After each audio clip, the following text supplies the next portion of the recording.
today I'm going to record Essential Elements, number 12.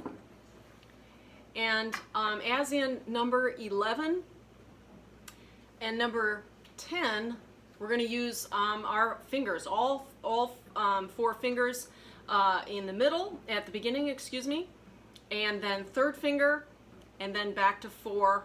But even though we're not using first and second finger, they need to be pressing the string down as well. All right, so pizzicato, which means your thumb goes on the side of the fingerboard, well away from the rosin and the bridge. So halfway between the top of the instrument right here and the bottom of the fingerboard. So here's number 12.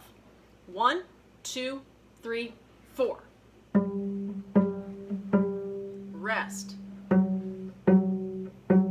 Rest.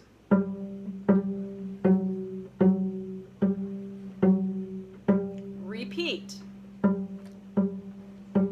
Rest. Rest.